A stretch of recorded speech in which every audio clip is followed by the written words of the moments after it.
Muito bem, amigo ligado no programa Brasil Consciência. Nós vamos conversar agora com o economista e professor Arthur Monte, que estudou a Embraer numa tese de mestrado, na qual ele destaca que a empresa não é uma empresa nacional como a gente imagina. Bom dia, professor. Obrigado pela sua participação aqui no Brasil Consciência. Primeiro, falando um pouco especificamente da tese do senhor, por que o senhor constatou que a Embraer não é uma empresa, digamos assim, brasileira, como algumas pessoas gostam de exaltar?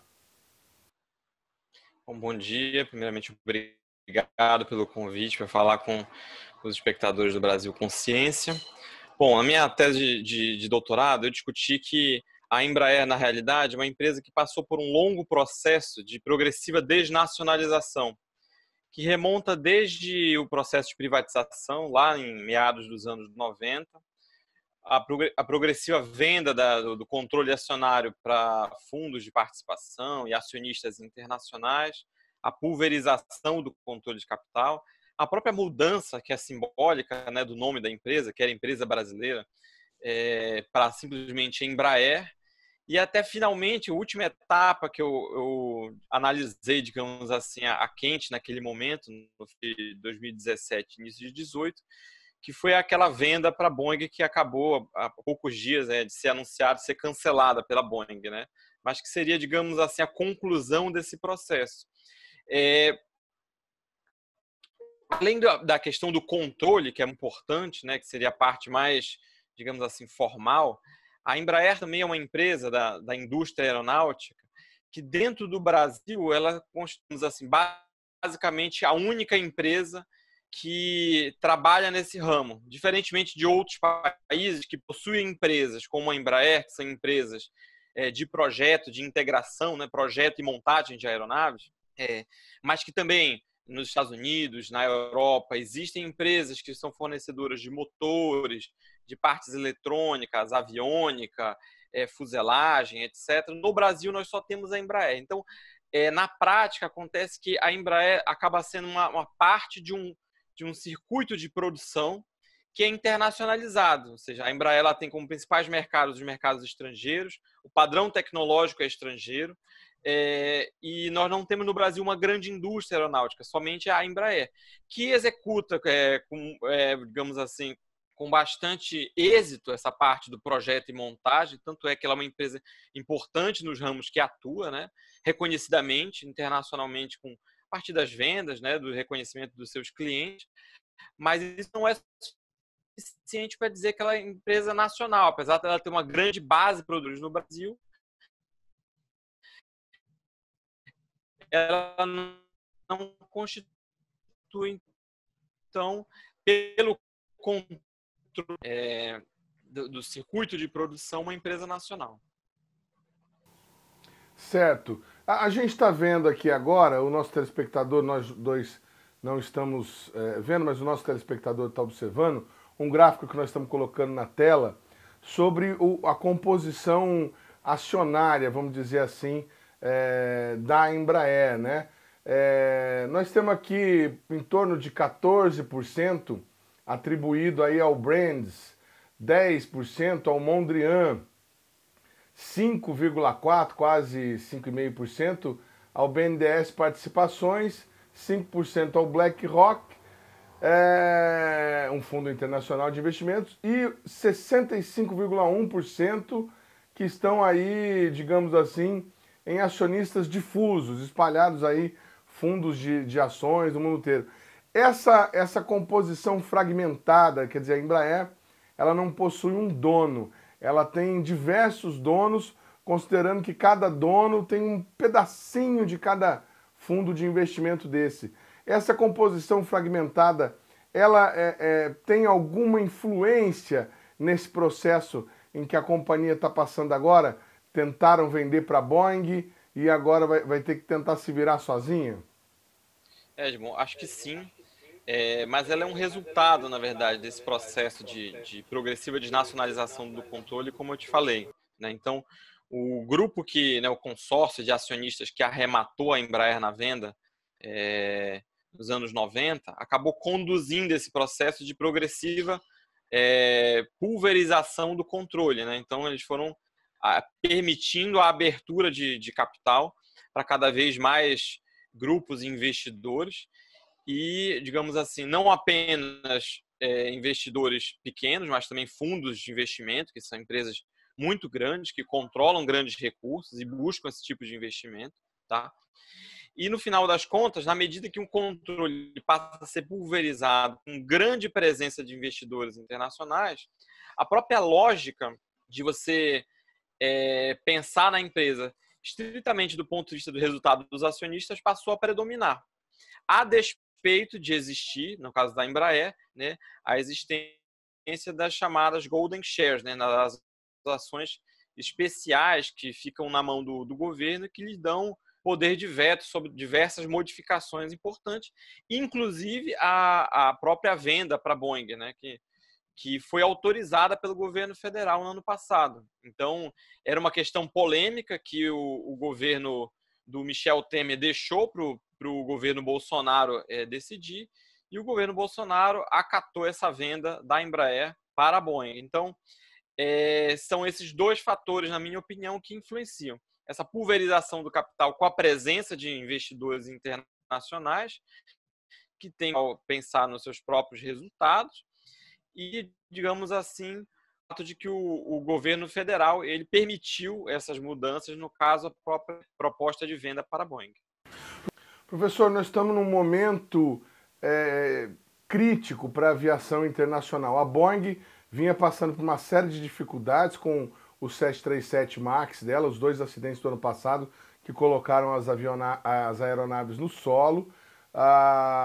Houve a fusão da Bombardier com a Airbus, mas agora o mercado internacional deve se retrair naturalmente, né?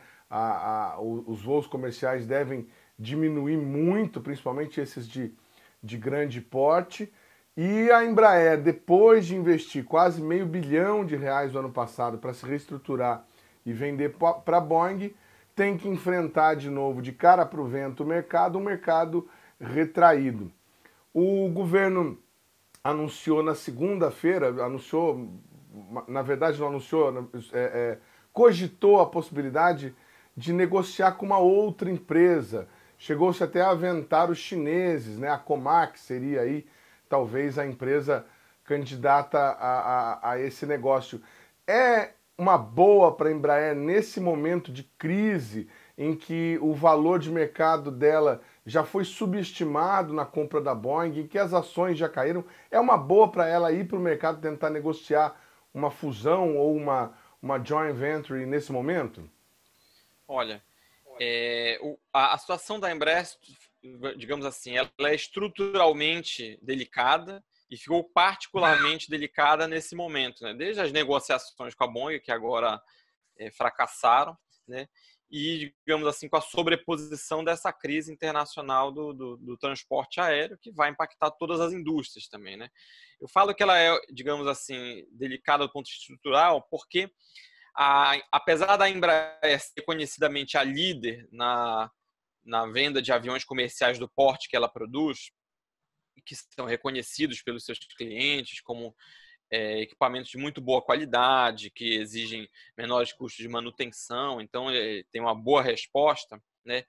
A tendência do mercado era de aumentar a concorrência com a entrada de novos modelos, sejam da Bombardier, que era a sua principal concorrente direta, que acabou sendo absorvida pela Airbus. Então, esse modelo da aviação comercial da Bombardier, absorvida pela Airbus, colocou uma pressão muito grande concorrencial sobre a Embraer, porque ela passou a concorrer não mais com uma empresa de um porte equivalente, mas com uma empresa muito maior. Por outro lado, havia novos projetos entrando, né? Tanto da Rússia como da China e até mesmo do Japão, que tem empresas com um suporte estatal estratégico muito grande para a produção dessas aeronaves. Então, significa que a gente estava entrando num mercado que era uma espécie de duopólio, né? Embraer e Bombardier reinaram as soberanas durante mais ou menos 2 décadas, e passou aí a contar com novas empresas entrando com projetos e com uma injeção muito grande de recursos por parte dos seus respectivos estados para formar essas empresas, para dar uma força extra para que elas pudessem concorrer e se estabelecer no mercado mundial. Esse suporte adicional a gente não conseguia enxergar do lado do Estado brasileiro, tá?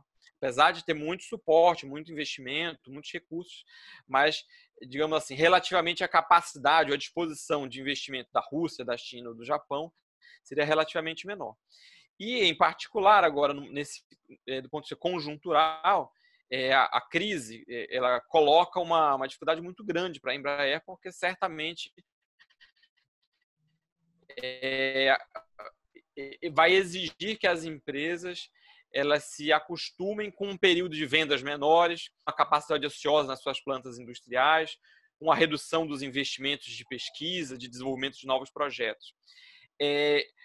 A minha opinião era de que antes mesmo do processo de venda da Boeing, né, que se tornou, no início era chamado de acordo, de joint venture, mas na verdade era a venda da principal parte da Embraer, que é a sua aviação comercial, mais valiosa, com maior projeção internacional, né?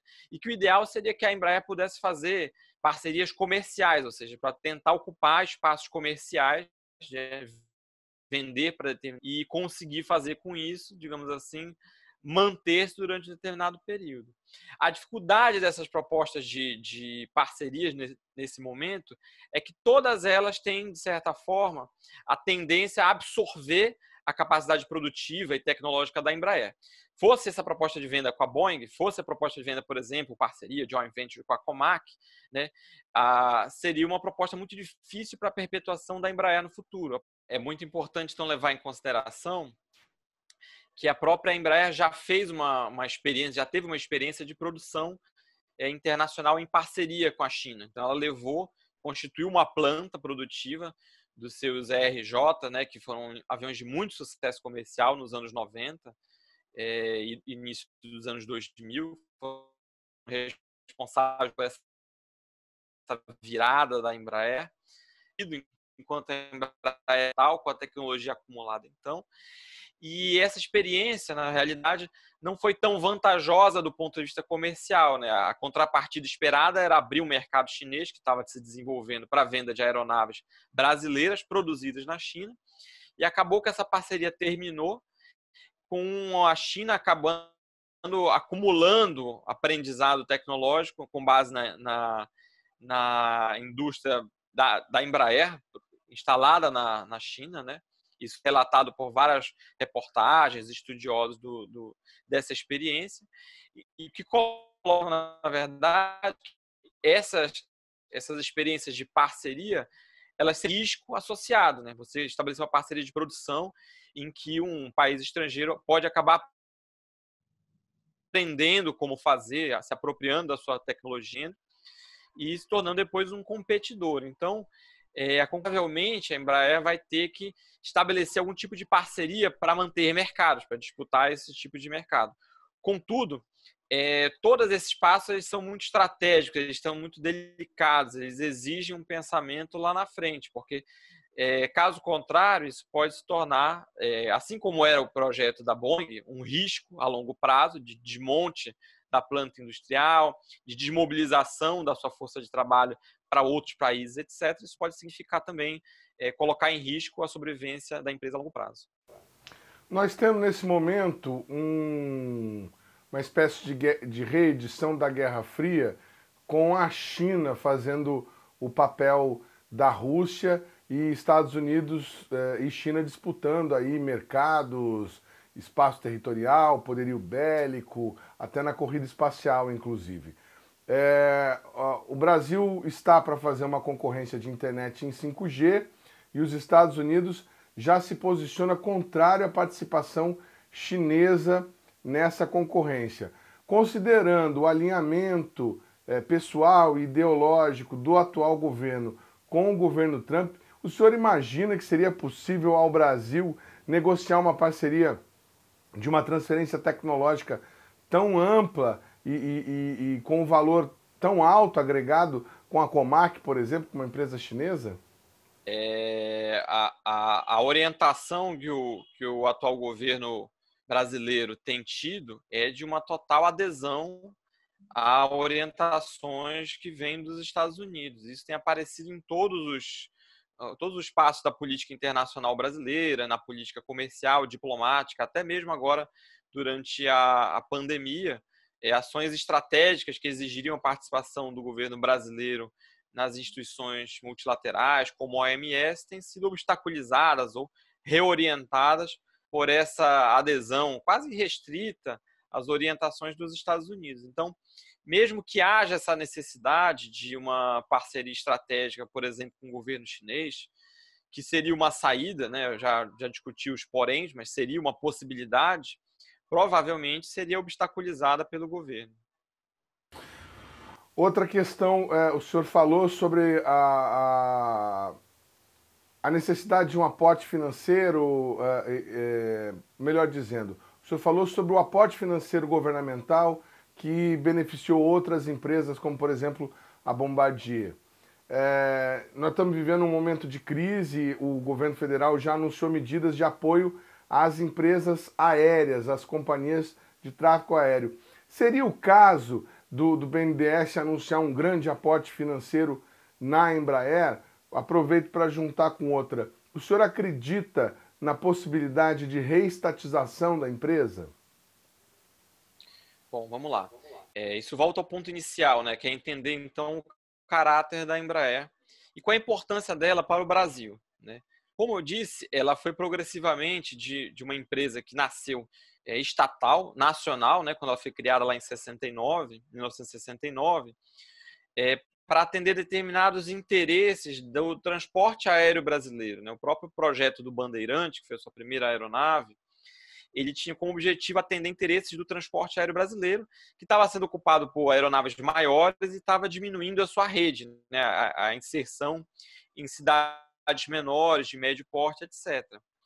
Contudo, os próprios limites do mercado brasileiro não permitiram o aproveitamento total da Embraer. E acabou que o Bandeirante fez muito sucesso mesmo no mercado dos Estados Unidos depois de uma desregulação que aconteceu. Então, isso mostra um caráter ambíguo da Embraer. Qual é o caráter ambíguo? É uma empresa que nasce da constituição de uma cadeia produtiva nacional. Então, ela abre mão de criar uma indústria aeronáutica nacional, com a produção de motores, partes, peças, etc., tá? Para que ela tivesse sucesso. E ela teve sucesso por causa do aprendizado tecnológico reunido em torno do CTA, com a formação do ITA. Então, um conjunto de instituições que permitiu esse conhecimento. No entanto, o mercado, a despeito dessa corrida de aprendizado tecnológico que a Embraer fez, ele se tornou cada vez mais complicado, né? Tanto é que sucessivas crises, projetos que malograram, levaram à crise financeira e o governo decidiu privatizar. Então, desde então, a Embraer ela tem aprofundado a estratégia de se tornar uma projetista integradora de sistemas, o que faz com que ela tenha cada vez menos relações com a indústria nacional, ou seja, ela vai se tornando cada vez menos estratégica do ponto de vista da geração de encadeamentos e empregos numa indústria nacional. Ela continua sendo uma empresa importante, que emprega muita gente, uma força de trabalho qualificada, né, nos seus trabalhadores, nos seus operários, nos seus engenheiros, o que é muito importante para o país. A inteligência condensada, organizada em torno da Embraer, na capacidade de produzir, integrar sistemas é importante e é um potencial relevante para o Brasil. Ela pode dar, digamos, determinados frutos em termos de inteligência que se desdobre, mas isso não aconteceu ainda. Então, a gente precisa ver com muita calma a injeção de recursos públicos numa empresa que tem como controle acionista majoritário instituições internacionais, que tem poucas relações com uma indústria nacional, né, com o restante da indústria nacional, e que tem, digamos assim, como principal mercado, o mercado estrangeiro. Ou seja, na prática, ela acaba funcionando como se fosse uma empresa estrangeira sediada no Brasil, tá? Essa ambiguidade da Embraer, que ela é muito difícil da gente entender, né? Então, devemos sustentar a Embraer, porque ela é um conjunto de qualidade, né? Um conjunto de de projetos de alta tecnologia que são excepcionais no Brasil, excepcionais. A Embraer é praticamente a única empresa que produz produtos de alta tecnologia, que exporta tecnologia e domina, né, lidera os mercados em que atua, né? Pouquíssimas empresas no Brasil têm esse perfil. Eu acho que uma injeção de recursos deve ser muito bem estudada, deve ter critérios muito claros, né? Porque a empresa, no atual estado que ela está, ela não é uma empresa nacional, desse ponto de vista não é estratégica, mas, por outro lado, respondendo à sua segunda pergunta, eu considero que ela pode vir a ser, né? Eu acho que, assim como outros países assumem projetos estratégicos da aviação como um objetivo nacional, poderia ser, sustentar a Embraer poderia ser um objetivo nacional. Mas, para isso, o controle deveria voltar a ser nacional. Então, eu não acho um absurdo. Na verdade, eu acho até desejável que a Embraer possa voltar a ser reestatizada, para que esse projeto ele esteja subordinado a interesses nacionais, né? O governo brasileiro ele já regularmente injeta muitos recursos, seja no financiamento de investimentos, com o BNDES, seja com outros recursos de inovação, né? Seja com a própria injeção de recursos para o desenvolvimento de aeronaves, como foi o caso do KC-390 e agora com os Gripen que serão produzidos. Então, são projetos estratégicos necessários para o Brasil, né, que podem render frutos de uma autonomia relativa num mercado bastante difícil, estratégico, difícil de se situar internacionalmente para manter essa autonomia, porque nós não produzimos toda a tecnologia, dependemos de importação, né, de tecnologias, de produtos, e essa dependência deve continuar. Essa autonomia não é conquistada a curto prazo, então exige que a gente tenha uma inserção estratégica, ao mesmo tempo que a gente ganhe degraus de autonomia. Eu acho que o requisito para ganhar esse degrau de autonomia é que a Embraer seja estatizada e que aí a injeção de recursos ela seja, digamos assim, muito bem estudada, muito bem elaborada para permitir que esses investimentos eles possam ter um retorno para o conjunto da sociedade. Muito bem, muito interessante a visão que o senhor tem a respeito desse ponto, porque para muita gente a reestatização da empresa é um palavrão aí se dito em voz alta. Professor, uma última questão. Imaginando um cenário ideal, a empresa entrou com uma queixa contra a Boeing numa corte de arbitragem. E não sabemos ainda quanto tempo que vai levar esse processo. Mas imaginando um cenário ideal em que a corte reconheça a responsabilidade da Boeing, ideal para a Embraer, é claro, que a corte reconheça a responsabilidade da Boeing e indenize a empresa no que se imagina ali em torno de 100 milhões de dólares. Isso seria suficiente para recolocar a Embraer no status em que ela estava antes da negociação? Olha, isso provavelmente conseguiria repor uma parte dos custos que foram realizados, né, esses recursos que foram destinados para tentar fazer a separação da aviação comercial, mas provavelmente não todos os custos. Mas o principal, na realidade, é a retomada do transporte aéreo, do serviço, né, do transporte aéreo mundial, que provavelmente vai demorar mais tempo. Então, houve o cancelamento de encomendas, a própria entrega de aeronaves. Então, a empresa e todas as empresas vão ter que se readequar a uma escala de produção menor. Eu não sei qual é o tamanho da consequência que isso vai ter para a Embraer. É uma consequência grande, certamente, como vai ser para a Boeing, como vai ser para a Airbus e para muitas outras, para todas as indústrias, na realidade, tá? Que não vão ter capacidade de manter a mesma quantidade de pedidos que havia anteriormente. Então, essa desaceleração é natural, é esperada. Eu acho que a indenização, se houver a indenização da Boeing, não vai ser suficiente, vai ser só um respiro para recuperar gastos já realizados, que já foram anunciados aí pela Embraer. O que vai ser o crucial vai ser a recuperação do transporte aéreo no período pós-pandemia, que provavelmente vai demorar, né? Todas as estimativas que eu venho acompanhando, que são públicas, de cientistas e economistas, são de que essa recuperação vai levar muito tempo. O transporte aéreo ele é muito sensível a essas interrupções, né? E ele se recupera com bastante defasagem. Então, provavelmente, a Embraer vai passar por dificuldades, isso vai exigir uma maneira muito, muito difícil de negociação por parte dos trabalhadores para manter seus empregos, para manter seus salários, para garantir que haja continuidade da empresa ao longo do tempo.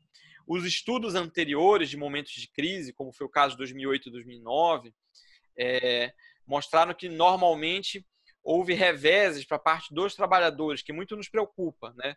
Houve muitas demissões e muita redução de salário, de benefício dos trabalhadores. É uma coisa que nos preocupa bastante, porque depois que a empresa volta a ter uma carteira de encomendas grandes, recuperar o seu patamar de vendas anterior, houve uma redução no quadro de trabalhadores e boa parte dos trabalhadores recontratados passaram a receber menos. Então, isso é uma coisa que precisa ficar no radar, porque esses trabalhadores eles precisam ser valorizados, precisam ser reconhecidos, né, em todas as suas posições dentro da empresa. E é preciso que o governo federal e os governos estaduais e fiquem atentos para poder garantir, né, ou pelo menos fazer uma mediação na negociação com a empresa e os trabalhadores e os seus sindicatos, para que sejam garantidas as condições de retorno ao trabalho tão logo seja possível. Certamente vai demorar, certamente será necessária uma redução de produção, mas que isso tenha o menor impacto possível para os trabalhadores, porque realmente são pessoas que vêm fazendo a empresa acontecer, que vêm realizando esse exemplo, na verdade, que é um caso excepcional dessa empresa de destaque internacional, que apesar de todos esses problemas, permanece como um potencial estratégico que precisa ser recuperado pelo Estado brasileiro. Tá certo, professor. Muito obrigado pela entrevista e pelas informações. Foi um prazer, viu? Muito obrigado. Eu que agradeço, Edmond. É um prazer falar com o seu público, pessoal do Brasil Consciência. Obrigado.